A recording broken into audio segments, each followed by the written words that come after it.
तो हेलो, स्वागत है डॉक्यूमेंट्री वाले सीरीज के पहले वीडियो में। सबसे पहले बात करेंगे कि हम अपने इतिहास के बारे में जानते क्या हैं, जैसे कि 100 साल 1000 साल पहले क्या होता था। सबसे पहले बात करें तो रोटी कपड़ा मकान, लोग उस समय क्या खाते थे, क्या किस तरह के घरों में रहते थे और किस तरह के कपड़ा पहनते थे। ये हम बात कर रहे हैं आज से लगभग 1000 साल पहले। और भी बहुत सारी चीज जानेंगे कि जैसे कि उस समय के लोग जैसे कि हंटर हो गए, जो जानवरों को मारते थे, उनकी जिंदगी कैसे होती थी, एक चरवाहे की जिंदगी कैसे होती थी, एक डॉक्टर, एक साधु, एक आर्टिस्ट, एक म्यूजिशियन, एक बिजनेसमैन, एक राजा, एक किसान, उनकी जिंदगी कैसे होती थी। और भी चीजें जानेंगे जैसे कि बच्चे उस समय होते थे, वो किस तरह के खेल खेला करते थे, किस तरह के प्ले वो देखा करते थे और किस तरह के म्यूजिक गाने सुना करते थे। तो बहुत सारी बातें करेंगे कि हम आज से 1000 साल पहले होता गया था। और तो सबसे पहला सवाल है कि लोग रहते कहाँ थे आज से हजारों साल पहले। तो आइए एक नजर डालते हैं इस मैप पे। इस मैप में आपको नर्मदा रिवर दिख रहा होगा। आज से 1000 साल पहले लोग इसी के किनारे बसा करते थे।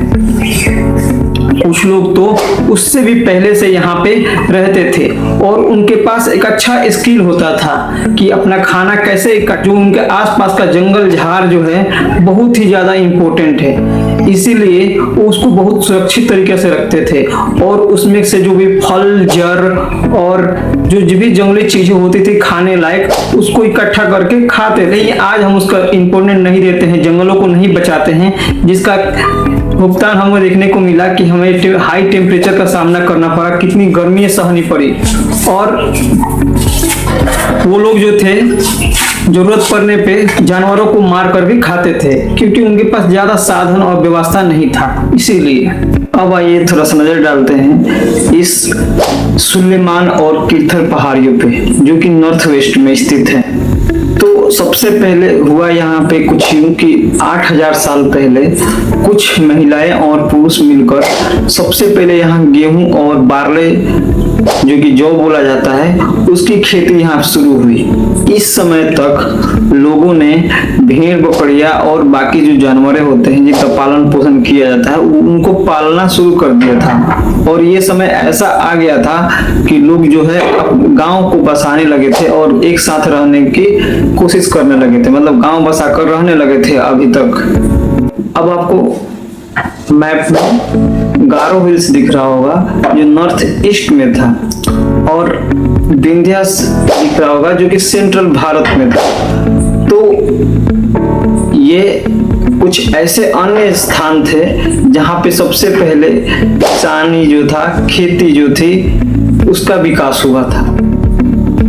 सबसे मजेदार तो बात यह है कि जो विंध्यास है उसके नॉर्थ में सबसे पहले चावल को उगाया गया था। है ना इंटरेस्टिंग बात कि सबसे पहले चावल को विंध्यास के नॉर्थ में उगाया गया था, और वो भी 8000 साल पहले। आइए अब पता लगाते हैं सिंधु नदी के बारे में और उसके सहायक नदियों के बारे में। तो सहायक नदियां वो होती हैं जो छोटी छोटी नदियों को मिलाकर एक बड़ा नदी का रूप ले लेती हैं। लगभग 4700 साल पहले जो शुरुआती के शहर जो थे वो इन्हीं नदियों के किनारे पे बसते थे और इन्हीं नदियों के किनारे विकसित भी हुए। बाद में लगभग 2500 साल पहले जो शहरें थी वो गंगा नदी और उसके सहायक नदियों के किनारे विकसित होने लगी और बसने लगी, और नगरों का विकास भी बहुत तेज समुद्र के इन तटों पे होने लगा।